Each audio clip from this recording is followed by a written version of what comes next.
당신의 후반전, 우리가 함께합니다. 물을 마셔도 해결 안 된다면 중년 만성 탈수의 진짜 원인입니다. 물을 하루에 꽤 마시는데도 입이 자주 마르고 오후만 되면 머리가 무겁고 피로가 쉽게 쌓인다는 느낌. 혹시 익숙하지 않으신가요? 많은 50대에서 60대 분들이 나도 물은 충분히 마신다고 말합니다. 그런데도 몸은 계속 탈수 상태에 머무는 경우가 많습니다. 이게 바로 중년 만성 탈수입니다.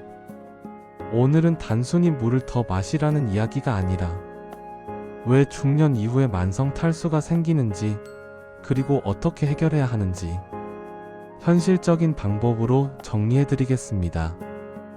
먼저 중요한 사실 하나부터 말씀드리겠습니다. 중년의 탈수는 물 부족이 아니라 흡수 실패인 경우가 많습니다. 나이가 들수록 체내 수분 비율은 자연스럽게 줄어들고 신장 기능과 갈증 감각도 함께 둔해집니다. 그래서 몸이 이미 탈수 상태여도 목이 마르다는 신호를 늦게 보내는 경우가 많습니다. 이게 만성 탈수가 오래 방치되는 가장 큰 이유입니다. 중년 만성 탈수가 지속되면 몸은 여러 방식으로 신호를 보냅니다. 아침에 일어나도 개운하지 않고 오후에 집중력이 급격히 떨어지며 변비나 근육 경련이 잦아지기도 합니다.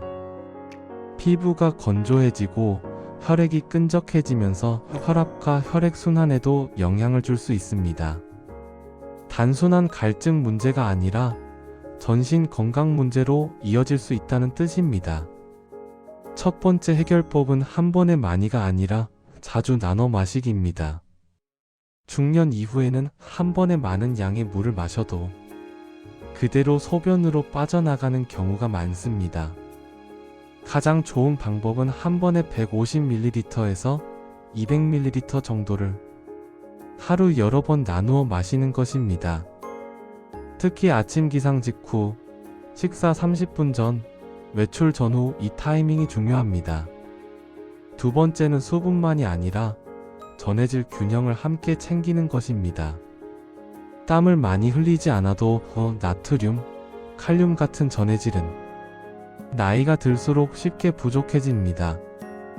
이 균형이 무너지면 물을 마셔도 세포 안으로 잘 흡수되지 않습니다. 맑은 물만 고집하기보다 식사를 통한 미네랄 섭취, 국물은 짜지 않게 채소와 단백질을 함께 먹는 식사가 중요합니다. 세 번째는 카페인 음료 습관을 점검하는 것입니다. 커피, 진한 차를 물 대신 마시는 분들이 많습니다. 하지만 카페인은 이뇨 작용을 통해 체내 수분을 더 빠르게 배출시킬 수 있습니다. 커피를 마셨다면 그만큼의 물을 따로 보충해주는 습관이 필요합니다. 특히 오후 늦은 시간의 카페인은 수면과 수분 균형을 동시에 망칠 수 있습니다. 네 번째는 짜게 안 먹는다는 오해를 다시 보는 것입니다. 물론 과도한 염분은 좋지 않지만 무조건 싱겁게만 먹는 것도 중년에게는 문제가 될 수 있습니다. 염분이 지나치게 부족하면 수분이 몸 안에 머무르지 못하고 빠져나갑니다. 중요한 것은 짜게 먹느냐가 아니라 균형 있게 먹느냐입니다. 다섯 번째는 수분 섭취를 의식적으로 관리하는 습관입니다. 중년 이후에는 갈증에 의존해서 물을 마시면 늦습니다.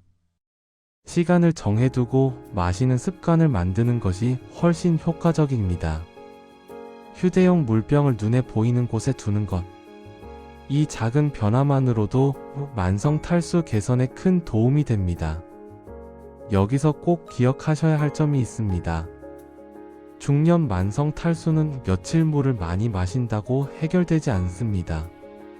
흡수, 유지, 균형이라는 세 가지가 함께 맞아야 합니다. 그래서 생활 습관 전체를 조금씩 조정하는 접근이 필요합니다. 오늘 내용을 정리해 보겠습니다. 중년 만성 탈수의 핵심은 물 부족이 아니라 흡수 문제입니다.